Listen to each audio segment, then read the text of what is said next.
Hi again, my name is Steve Mikesell with HNTB. The AAM program was established in 2015 as part of the department's TSM&O strategic plan. Two consultants, HNTB and Atkins, were selected to assist the developing the program and managing the area's arterial roadways. The AAM operations staff are responsible for managing interagency arterial traffic operations within District 5 using dashboard designed to interface with SunGuide and other various ITS device operating software. The dashboard will be capable of displaying real-time information such as speed and travel time, congestion, and system and device status. And we operate currently from the same facility that Shannon and the RTMC staff does. These maps illustrate the current coverage of the AAM program managed by both HNTB and Atkins staff. There are approximately 250 miles of roadway and over 200 signals that are currently managed under the program. This coverage will increase significantly as the Integrated Corridor Management, or ICM program, replaces the current AAM program. The arterial operators currently manage corridors and coordinate with 3 local cities, Winter Park, Maitland, and City of Orlando, and 3 counties, Orange, Seminole, and Volusia. 4 of these cities and counties currently have TMCs that we work with, in addition to Reedy Creek Improvement District has a new TMC center. The ICM program will expand into all 9 counties when corridors crossing I-95, I-75, and the remainder of I-4 are added in the next couple of years. One of the goals of the project is to improve travel time reliability and improve congestion by implementing signal timing changes when incidents on the freeway occur or when travel times on the arterial roadways exceed normal levels. Here's a sample flush plan for when the traffic may detour from the interstate when an incident occurs in either direction. These proposed signal timing plans will be preloaded into the agency's Advanced Traffic Management System, signal system software to turn on when directed by a traffic signal timing engineer. And although the RTMC is currently operated 24 hours a day, 7 days a week, 365 days a year, the AM TMC is currently only operated on weekdays from 6 a.m. to 10 p.m. and weekends from 8 a.m. to 8 p.m. The ICM program starting later this year, will increase these hours to match the RTMC shifts. Currently, the AM program is producing a manual monthly dashboard which includes travel time and speed information by corridor using dials and needles, showing the monthly averages as they compare to various percentages of the weighted free flow travel speeds. More detailed travel time graphs are also included in the report, which summarize and graph travel times by hour for each corridor, showing how they compare to the free flow travel times and index such as planning, median, average, and buffer indexes. In the coming months, the dashboard will become automated and the corridor performance information will be displayed using a web-based format that Shreyas Kulkarni from Epic Engineering and Consulting Group, he's really the brains behind this. He'll discuss more about this automated dashboard that's under development. Good afternoon, everyone. So AM dashboard is a new web application that we are developing. It's a web application which will rely on the speed detectors data that is coming to SunGuide, which we saw earlier. So all this data that is being captured from various roadways in terms of the average traffic time, travel speed is getting captured into SunGuide, and this web application will pull that data using center-to-center mechanism into this new dashboard. So this lists various features that we are developing. The dashboard is currently under development. It is supposed to go live in next month. We are getting ready for deployment. So it has a public dashboard. It has an operator dashboard. Operator dashboard provides a lot more granularity of data in terms of pulling a segment level data, so that operators can really look at how are the various traffic conditions between a certain segment on the road. There is a map view, then there is a listing of routes and segments. This information is coming from SunGuide. There is a safety information. Safety information comes from signal flow data. We have scheduled events. We have a reporting mechanism. We have a directory feature, newsletter, and administration. So the first one we are looking at is the public dashboard. So here anyone can come on this portal and look at what are the various routes available under AM program. they can look up, they can click a particular route, and they can get information about that route. The dashboard lets you pick up a route, a time window, and analyze that. So what we are seeing here is dials and average average travel time and travel speed. Next is operator dashboard. So whatever routes or segments that you select, it will provide you average travel time and speed for that route, as well as it will plot those routes and segments on a map. So the dashboard will provide a clickable map view where you can select individual segments and look at how is the traffic. AM dashboard will also provide an ability to capture feedback or activities. So we are currently deploying two types of activities, compliments and complaints. So the feedback that is coming from various sources can be captured by operators and tracked into this dashboard, so that that can be acted upon, and there is a historical reporting available, so that that information can be used for analytics. Next is a map section. So this is an enlarged view. This provides all the routes that are available in the system in one single view. These are clickable routes. When you expand and zoom in, it shows you the segments, and you can click on each segment to get detailed information of that segment. Next is scheduled events. So we are developing a feature to create scheduled events from dashboard, which can be pushed to SunGuide, and they will also interface with SunGuide data and be stored in SunGuide as well. So these are essentially scheduled events and not the incidents at this point of time. These are various planned events such as any concerts or any games or any events that might impact traffic conditions. So that's essentially what we are currently building on. This application is almost ready, and it will be live very soon. It will be available to operators as well as general public for their usage. We cover we're monitoring all the major roadways, expressways, state roads, US highways in DOT District 5.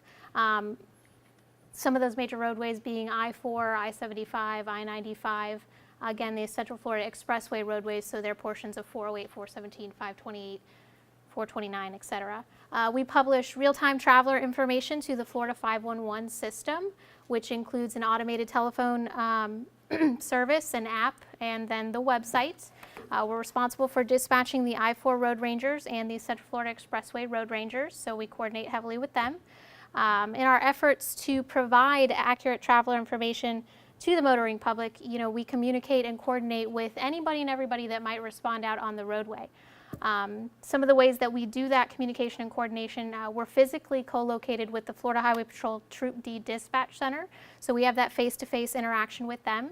We also have a direct connection through our operating software, our SunGuide software, with their CAD system. So anytime they enter an event on one of our current covered roadways, we actually get an alert in our software that notifies the operator that there's an incident being reported and they need to respond. Another way that we coordinate or communicate, is with 800 megahertz radios. That's how we talk frequently with our road rangers. We also have direct connect cellular technology, and then our SunGuide software, again, we can communicate through that operating system. We have contact numbers, so we rely heavily on telephone communication with a lot of the different responders around the district. And then we do our best to monitor the available websites that are out there with incident information. So for example, Orlando Police Department has an incidents webpage with all their current active calls. Orange County Fire Rescue, Orange County SO, Orlando Fire, those are just some of the ones to name a few. And then lastly, we coordinate with the other TMCs around the state. So locally, the biggest one is going to be Kelly and her group over at the Turnpike Traffic Management Center, because we share coverage of their the toll road network with them. So up top, you'll see on the left, that's our FDOT District 5 coverage, and we cover the 9 counties. Again, that's they're listed out there for you. So if you respond in one of those counties, we care about what you're doing, especially if you're going to be on one of those major roadways. On the right, you'll see the Expressway Authority's coverage area, and the highlighted yellow portion is what we cover. The non-highlighted portion is covered by the Turnpike TMC. So how do we do this? The way we monitor this is through a vast ITS, or Intelligent Transportation System, network of devices, which consists of CCTV camera coverage, dynamic message signs, those overhead message board signs, and then speed detection, or more commonly just known as detectors.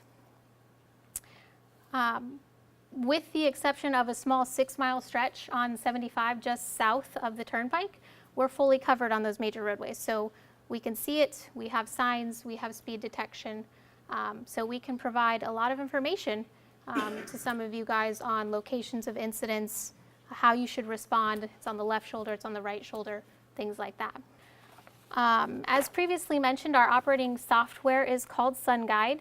It contains 17 different subsystems, allowing us to view and store real-time data.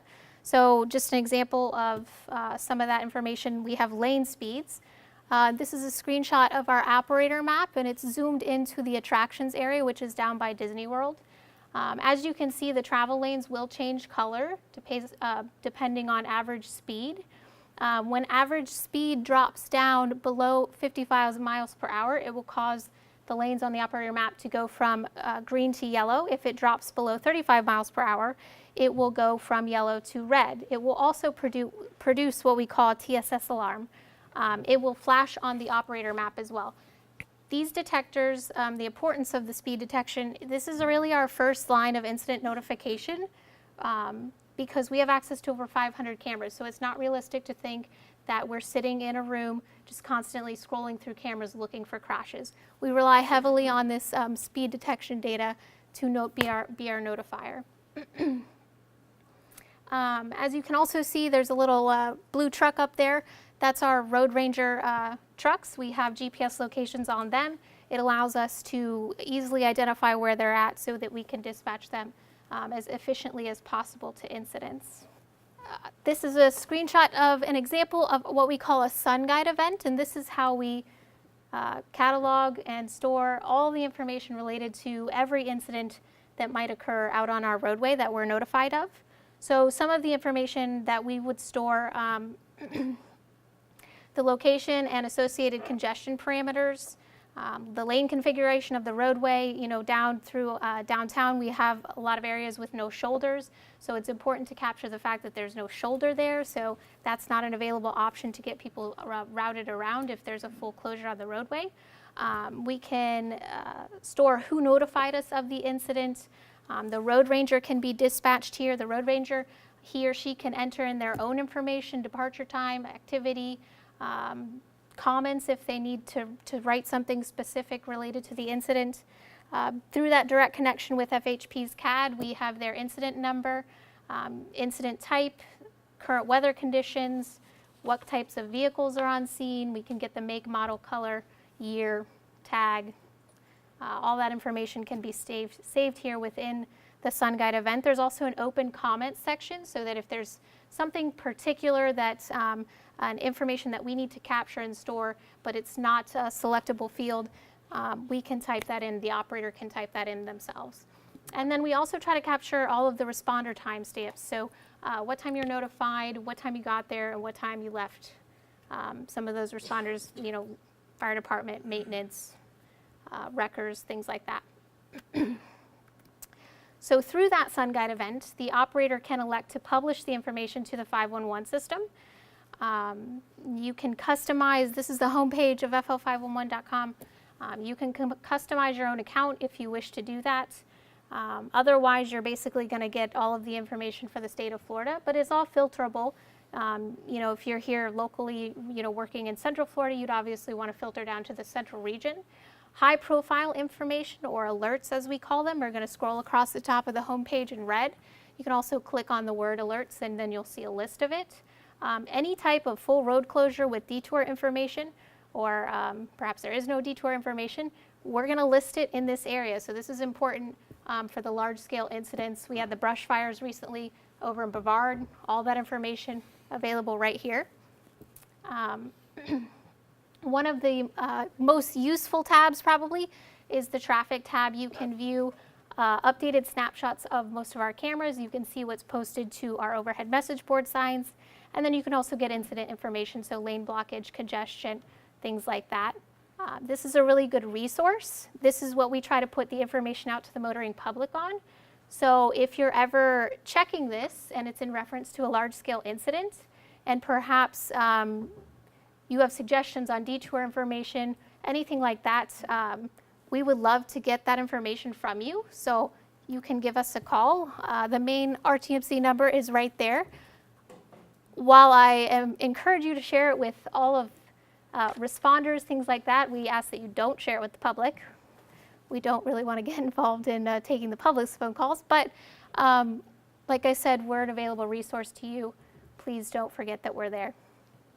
So for some time now, the Florida Department of Transportation has sought to provide emergency responders with a tool that would provide them with, the same situational awareness of Florida's roadways as the TMC possesses. This began about 10 years ago when we took our first kick at it.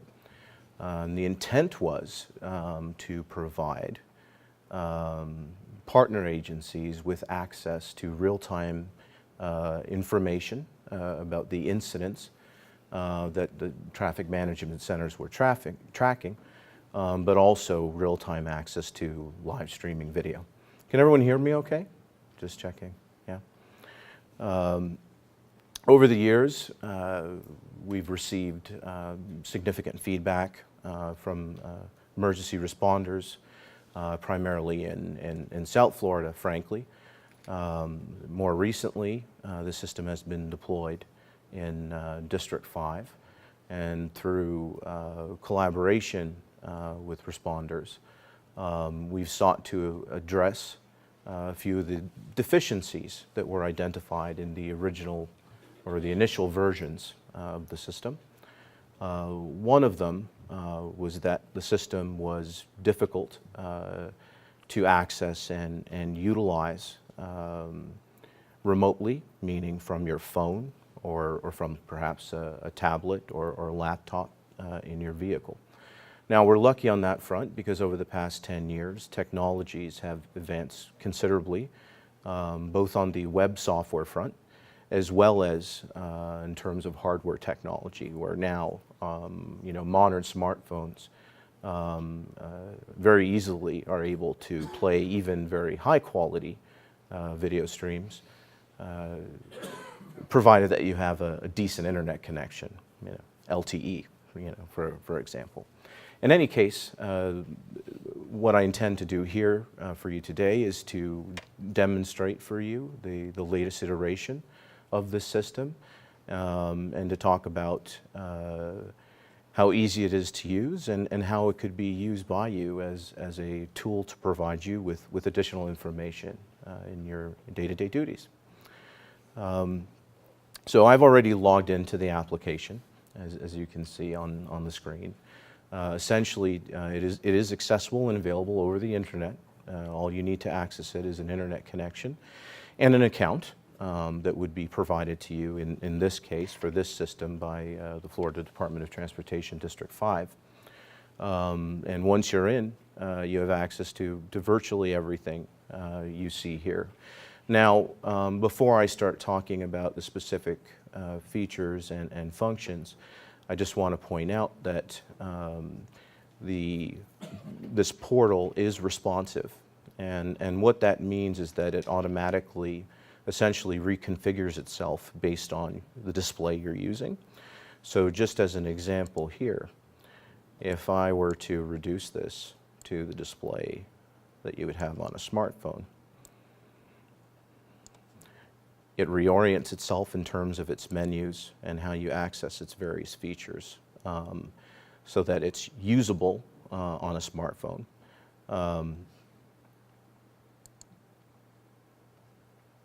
And it almost doesn't matter, to be frank, what size the smartphone is. But I'm going to demo it for you on the full screen so it's easier for you to see and access. In any case, one of the primary objectives of the redesign was to make it as simple to use as possible, obviously. There are, although you see 1, 2, 3, 4, 5, 6 menu options across the top, the reason why you see 6 is because I'm an administrator in the system, and end users actually would not see the reports or configuration tabs, which an administrator would use to set up and maintain the configuration of the system. So essentially, end users have 3 tabs. That is this map view here, which I'll talk about shortly, an event view, which is essentially a list of all of the active events in the region, and then a cameras list to provide quick access to video streams for our power users. We'll just talk a little bit about the map first. As you can see, it's a standard Google Map type GIS display. What you see here are essentially all of FDOT District 5's cameras, as well as all active incidents in the system. The map in itself is rather customizable. You can actually choose to enable the display of traffic data if you wish, if that's of interest to you. If you don't like staring at a white screen, you can toggle back and forth between night mode, and even if you're interested in a satellite view, you can set it to employ that as well. Now granted, of course, different responders are responsible for different regions, and so we allow for each user to select a particular map centroid and zoom level or area of interest that they can save as essentially their home map view, so that if they're panning and tilting around the screen, checking things out, they need only click this button to go back to their home view, perhaps their particular area of interest. From the map view, you can access actually all information you can through the other 2 views, the events and cameras views. To access a camera, whether using a mouse or your finger on a smartphone, you need only click on a camera icon. Perhaps that one was a bad example, but I'll find one for you. And when you do, you are presented with a small snapshot from that video stream, and then of course access to the live streaming video itself.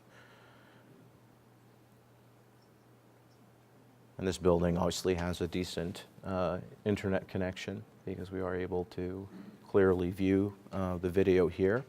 Now again, if you're viewing this on your phone, I know this looks quite large, the system itself will automatically resize so that it's easy to view as well as easy to close if you want to move on to a different video stream.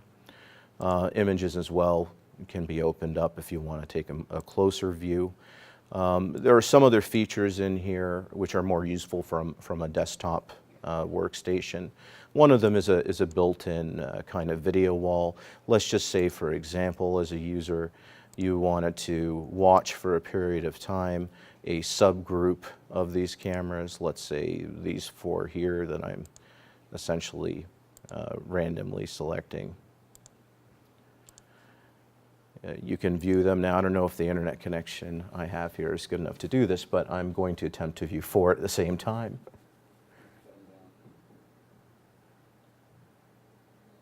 And you can actually monitor it that way. So this is, what we would call a virtual video wall, and you can leave it open for as long as you like. You can also access a snapshot wall in the same way if you just want to periodically open it to, check out essentially a scan or a snapshot of what's happening in that particular area or region. As I mentioned earlier, the map also indicates all current Department of Transportation incidents, all active incidents. From the map, you can click on any one of these.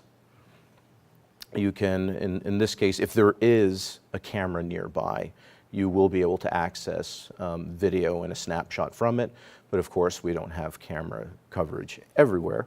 From this pop-up, you can tell what type of incident it is. In this case, it's road work. Its specific location, as well as the relevant lane blockage pattern.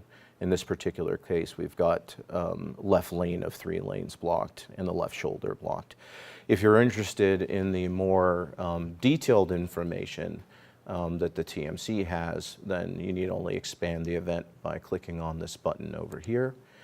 And it shows you pretty much everything that Shannon's operators see in SunGuide as part of their entry of all these event details. Certainly, in all likelihood, all information that may be of interest to you. This includes agencies, type of event, conditions, blockage pattern. It includes a complete, what FDOT calls a chronology of the event, which is really just its history over time as it was initially created, updated, and will eventually be closed in the system.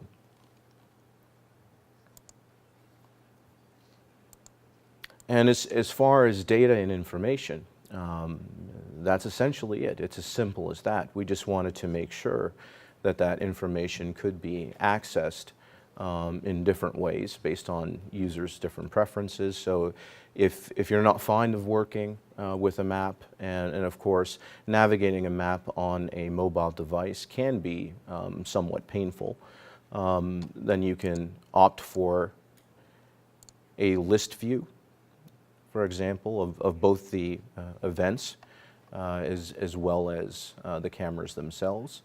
And again, these do automatically adapt to mobile devices, so those rows essentially become what we call cards in the system, so that you can scroll through them in this way.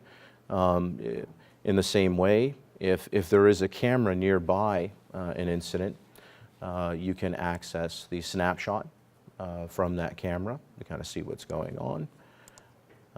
You can also play the video from here as well.